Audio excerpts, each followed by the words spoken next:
Hello दोस्तों, आप सभी का स्वागत है मेरे यूट्यूब चैनल में। तो दोस्तों, आज हम कक्षा 12वीं विषय भूगोल पाठ 2 दीर्घोत्तरीय प्रश्न लेकर आए हैं।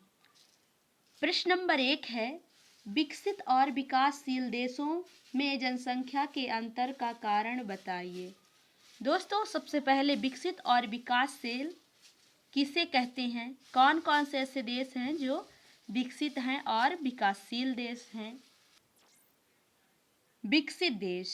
दोस्तों, विकसित देश की परिभाषा है वह देश जिसका प्रति व्यक्ति आय उच्च हो उसे विकसित देश कहते हैं। वह देश जिसका प्रति व्यक्ति जो आय है उच्च हो उसे विकसित देश कहते हैं। और विकासशील वह देश जिसका प्रति व्यक्ति आय और जीवन स्तर निम्न हो उसे विकासशील देश कहते हैं। दोस्तों, विकसित देश अमेरिका जैसे देश हैं और विकासशील हमारा भारत है। विकसित देश उन्हें कहते हैं जो अपना विकास पूरी तरह से कर चुका हो, तरक्की हो चुका हो, उसे विकसित देश कहते हैं। और विकासशील देश, विकासशील का मतलब है जो अपने देश का विकास कर रहा हो, वो विकासशील देश कहलाते हैं। विकसित और विकासशील देशों में जनसंख्या में अंतर का क्या कारण है? विकसित देश और विकासशील देश। नंबर 1 है आश्रित जनसंख्या कम, यानी कि जो विकसित देश होते हैं वहाँ लोग जो होते हैं एक दूसरे पर आश्रित निर्भर कम रहते हैं, लेकिन विकासशील देश जो होता है वहाँ आश्रित जनसंख्या अधिक होती है। यानी कि ये विकासशील देशों में जनसंख्या जो होती है वो एक दूसरे पर निर्भर रहती है। दूसरा नंबर है कार्यशील जनसंख्या अधिक। यहाँ की जनसंख्या जो है कार्यशील रहती हैं, यानी कि अपने अपने कर्तव्य अपना अपना काम करते हैं, जबकि विकासशील देश कार्यशील जनसंख्या कम है, मतलब कि यहाँ के जो कार्यशील जनसंख्या यानी कम रहती है। तीसरा नंबर है जीवन स्तर ऊंचा। विकसित देश के लोगों का जीवन स्तर जो होता है वो ऊंचा होता है, जबकि विकासशील देश में जीवन स्तर निम्न रहता है। चौथा नंबर है जीवन प्रत्याशा ऊंची। इनकी जीवन प्रत्याशा यानी कि ऊंची रहती है। इनके खान पान, रहने आने जाने की व्यवस्था, मतलब इनकी शान शौक जो हैं वो थोड़ी से हाई लेवल के होते हैं, लेकिन विकासशील देश में जीवन प्रत्याशा सामान्य होता है। पांचवा नंबर है विकास का आधार औद्योगिकरण होता है। इनका जो विकसित देश होते हैं इनका जो विकास का आधार होता है ये औद्योगिकरण होता है, लेकिन जो विकासशील देश है उनका विकास का आधार कृषि होता है। इनके विकास का आधार कृषि होता है।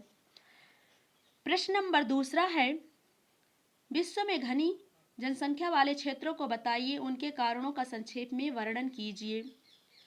विश्व में जनसंख्या घनी देश कौन कौन सी हैं?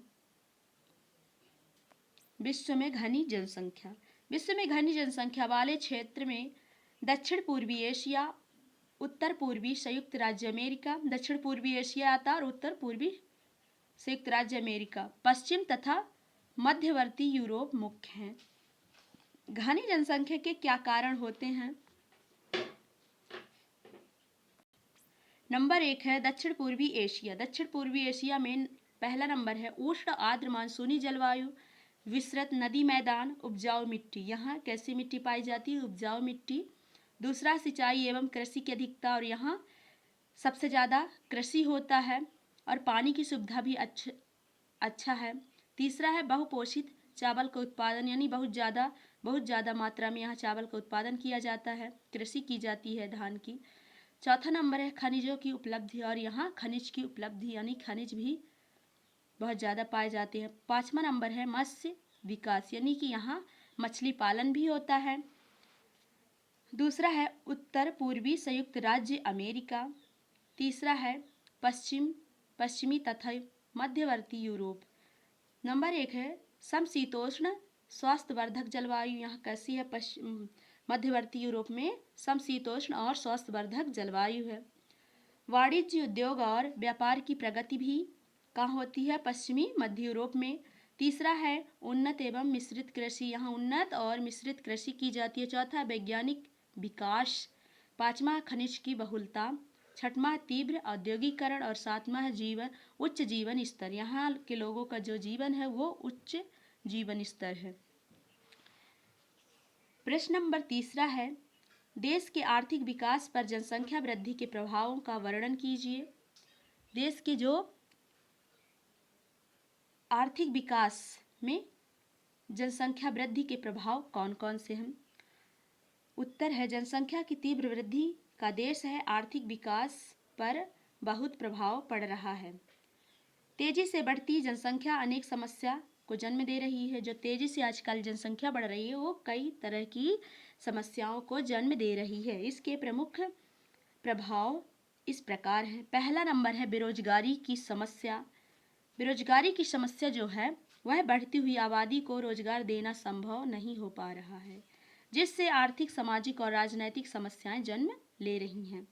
दूसरा है जीवन स्तर में गिरावट। और जीवन स्तर में गिरावट, सीमित संसाधन बढ़ती आबादी में इतने बढ़ जाते हैं कि पर्याप्त पूर्ति नहीं मिल पाती।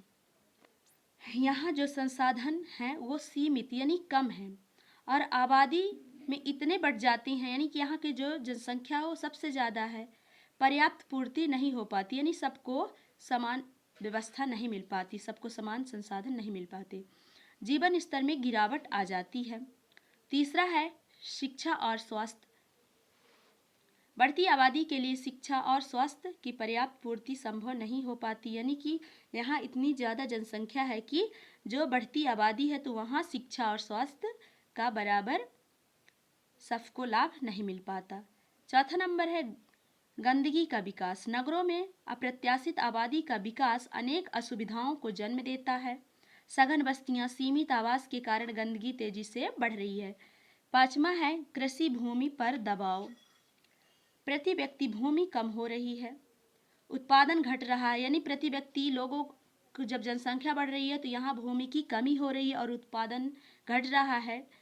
आधुनिक कृषि यंत्रों का उपयोग नहीं कर पा रहे हैं, कृषि की उन्नति नहीं हो रही है। प्रति हेक्टेयर कम उत्पादन से गरीबों का जन्म हो रहा है, यानी प्रति हेक्टेयर कम उत्पादन से गरीबों का जन्म हो रहा है।